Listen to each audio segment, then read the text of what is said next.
Hello friends, welcome to my channel बुलेन बेर। मैं किशोर चंद्रा आप सभी दोस्तों का स्वागत करता हूं। दोस्तों आज बात करेंगे आईडीबीआई बैंक के बारे में, क्योंकि कमेंट सेक्शन में कुछ दोस्तों ने आईडीबीआई बैंक के ऊपर में डिटेल वीडियो बनाने के लिए रिक्वेस्ट किया है। और अगर आप भी किसी कंपनी के बारे में डिटेल वीडियो चाहते हैं तो प्लीज कमेंट बॉक्स में जरूर लिखें। तो दोस्तों आईडीबीआई बैंक में पिछले कुछ दिनों से कुछ बड़ी खबरें निकल के आ रही हैं और स्टॉक में अपर सर्किट लोअर सर्किट का भी खेल काफी दिनों से चलता आ रहा है। इन सब बातों पर वीडियो में चर्चा करेंगे, साथ ही बात करेंगे इसके शेयर होल्डिंग पैटर्न में हुए बदलावों की, लेटेस्ट क्वार्टर के जो रिजल्ट इसके पब्लिश किए गए हैं उस पर चर्चा करेंगे। साथ ही बात करेंगे आईडीबीआई बैंक के शेयर प्राइस हिस्ट्री के बारे में और देखेंगे कि बीते समय में आईडीबीआई बैंक के शेयर प्राइस में किस प्रकार की मूवमेंट रही। साथ ही बात करेंगे इसके रिटर्न हिस्ट्री के बारे में और जानेंगे कि आईडीबीआई ने इन्वेस्टर को पास टाइम में किस प्रकार से रिटर्न बना के दिए हैं इन्वेस्टर को। साथ ही बात करेंगे इसके सपोर्ट और रेजिस्टेंस की, और अगर आप आईडीबीआई में इन्वेस्टमेंट करना चाहते हैं तो कौन से सही लेवल हो सकते हैं यहाँ पे एंट्री करने के लिए, और एक्सपर्ट इस विषय में क्या राय रखते हैं, एक्सपर्ट की राय को भी जानेंगे। अगर आप इंट्राडे प्लेयर हैं और आईडीबीआई में इंट्राडे प्ले करते हैं तो इस हफ्ते में आपको कौन से टारगेट प्राइस देखने को मिल सकते हैं, इस पर भी चर्चा करेंगे। तो दोस्तों कम से कम समय में ज्यादा से ज्यादा इन्फॉर्मेशन आप तक पहुंचाने का प्रयास रहेगा, तो वीडियो में आप अंत तक बने रहें। और अभी तक भी अगर आपने चैनल को सब्सक्राइब नहीं किया है या फिर चैनल पे आप पहली बार आए हैं तो प्लीज सब्सक्राइब करके सपोर्ट जरूर कीजिए। बेल आइकन को भी प्रेस कीजिए ताकि नोटिफिकेशन आपको टाइमली मिलता रहे।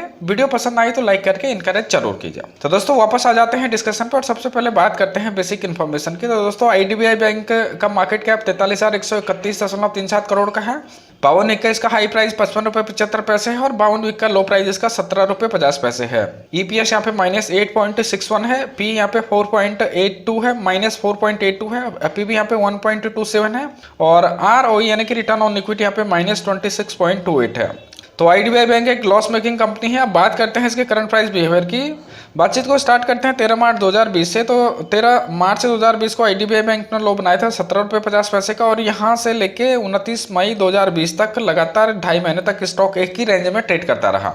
लेकिन अचानक इसमें तेजी देखने को मिली। 1 जून को इसमें जबरदस्त गैप अप ओपनिंग हुई और सिर्फ 6 ट्रेडिंग सेशन के अंदर ही स्टॉक 20 रुपये से 40 रुपये तक पहुंच गया, यानी कि सिर्फ 6 दिन के अंदर ही स्टॉक का प्राइस दुगना हो गया। यहाँ पे फिर इसमें करेक्शन देखने को मिलती है और स्टॉक का फिर से 30 रुपये के पे ट्रेड करता है। यहाँ पे 2-4 ट्रेडिंग सेशन ऊपर नीचे करने का सिलसिला जारी रहता है और 22 जून 2020 से इसमें नॉन स्टॉप तेजी देखने को मिलती है और अपर सर्किट के साथ में ही 7 जुलाई को हाई बनाता है लगभग 56 रुपये का। लेकिन यहाँ से इसमें गिरावट आती है, 5-6 ट्रेडिंग सेशन इसमें लोअर सर्किट लगते हैं और 28 जुलाई को ये लो बनाता है 36 रुपये 50 पैसे का। और अगर हम अभी की बात करें तो स्टॉक अभी 41 रुपये 55 पैसे के ऊपर में ट्रेड कर रहा है। तो दोस्तों आईडीबीआई बैंक में इस उठापटक के पीछे खबरों की बात करें तो पहली खबर यही निकल के आती है कि आईडीबीआई बैंक क्यूआईपी के जरिए जो 11,000 करोड़ की फंड रेजिंग कर रहा था, शेयर होल्डर्स ने इसको अप्रूव कर दिया है। दूसरी खबर के बारे में बात करें उससे पहले आईडीबीआई का जो शेयर होल्डिंग पैटर्न है इसको देखते हैं। यहाँ पे प्रोमोटर के पास में 98.11% की होल्डिंग है और पब्लिक के पास में यहाँ पे मात्र 1.89% की होल्डिंग है, यानी कि 98% होल्डिंग यहाँ पे लॉक्ड है और ट्रेडिंग के लिए केवल 1.89% होल्डिंग ही मौजूद है।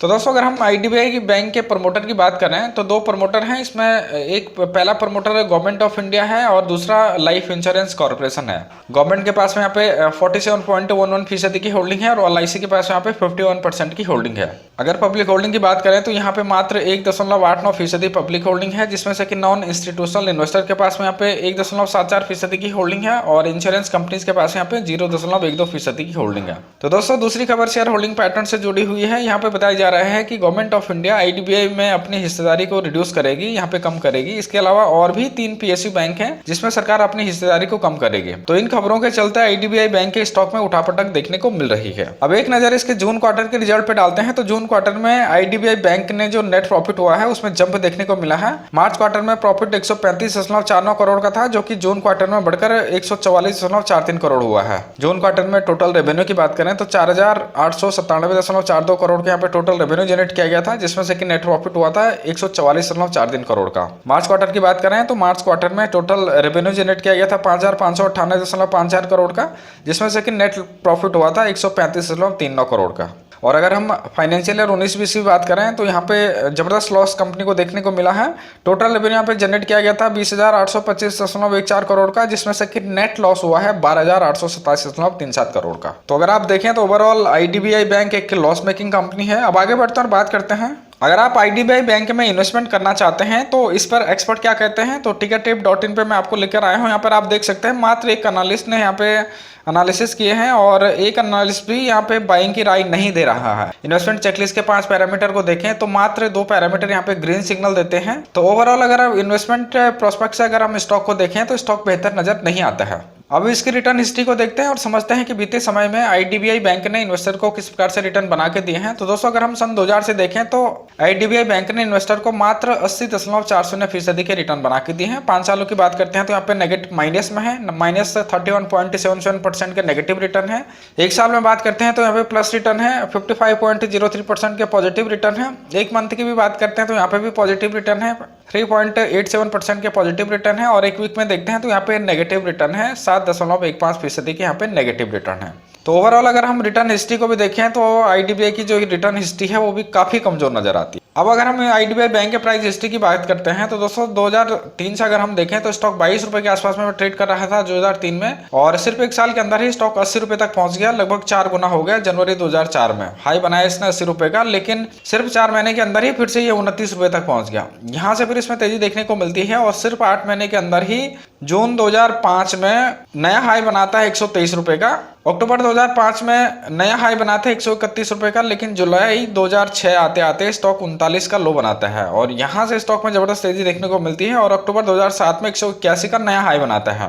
2008 की क्राइसिस के बाद में स्टॉक में भी गिरावट देखने को मिलती है और स्टॉक 181 से लेकर 42 रुपए पे फिर फिसल जाता है। तो मार्च 2009 में 42 रुपए पे ये फिसल जाता है। हालांकि यहाँ से इसमें अच्छी तेजी देखने को मिलती है और नवंबर 2010 की अगर हम बात करें तो ये ऑल टाइम हाई बनाता है लगभग 202 रुपए का, लेकिन यहाँ से स्टॉक में लगातार गिरावट देखी जा रही है। और अगर हम मार्च 2020 की बात करें तो मार्च 2020 में स्टॉक 17 रुपए 50 पैसे तक का लो बना चुका है। तो अगर हम इसकी प्राइस हिस्ट्री को भी देखें तो प्राइस हिस्ट्री भी इसकी काफी निराशाजनक नजर आती है। तो दोस्तों अब आगे बढ़ते हैं, बात करते हैं अगर आप इंट्राडे प्लेयर हैं और आईडीबीआई बैंक में अगर आप इंट्राडे प्ले करते हैं तो इस हफ्ते आपको कौन से टारगेट प्राइस देखने को मिल सकते हैं। इससे पहले इसका फ्राइडे 28 अगस्त का प्राइस एक्शन को देखते हैं। तो इसकी जो प्रीवियस क्लोजिंग थी वो 41 रुपये 25 पैसे की थी, ओपन हुआ था ये 41 रुपये 65 पैसे के ऊपर में, हाई बनाया था इसने 42 रुपये 25 पैसे का और लो बनाया था इसने 41 रुपये 30 पैसे का, और आखिर में 0.73% तेजी के साथ में बंद हुआ 41 रुपये 55 पैसे के ऊपर में। अब बात करते हैं आने वाले हफ्ते में आपको कौन से टारगेट प्राइस इसमें देखने को मिल सकते हैं। तो दोस्तों अगर हम अपसाइड की बात करें तो अपसाइड में पहला टारगेट इसका 42 रुपये 90 पैसे का हो सकता है, दूसरा टारगेट इसका 43 रुपये 50 पैसे का हो सकता है और तीसरा टारगेट इसका 45 रुपये 10 पैसे का हो सकता है। और अगर स्टॉक में गिरावट रहती है तो डाउन साइड में पहला टारगेट इसका 40 रुपये 80 पैसे का हो सकता है, दूसरा टारगेट इसका 39 रुपये 50 पैसे का हो सकता है और तीसरा टारगेट इसका 38 रुपये 50 पैसे का हो सकता है। तो दोस्तों इन लेवल्स को ध्यान पे रख के आप इंट्राडे प्ले कर सकते हैं स्टॉप लॉस के साथ में। तो उम्मीद करता हूँ डेटा आपको पसंद आया होगा, डेटा आपको समझ में आया होगा। तो प्लीज़ लाइक सब्सक्राइब करके सपोर्ट जरूर कीजिए। साथ ही अगर आप डीमेट अकाउंट ओपन करना चाहते हैं तो लिंक डिस्क्रिप्शन बॉक्स में है, लिंक पे जाकर आप आसानी से एंजल ब्रोकिंग में अपना डीमेट अकाउंट ओपन कर सकते हैं फ्री ऑफ कॉस्ट। साथ ही हमारे टेलीग्राम चैनल को भी आप ज्वाइन कीजिए क्योंकि यहाँ पे लेटेस्ट अपडेट के साथ में बाई सेल कॉल भी हम रिकमेंड करते हैं। तो दोस्तों इस वीडियो में इतना ही, फिर मिलता हूँ, तब तक के लिए नमस्कार, जय हिंद।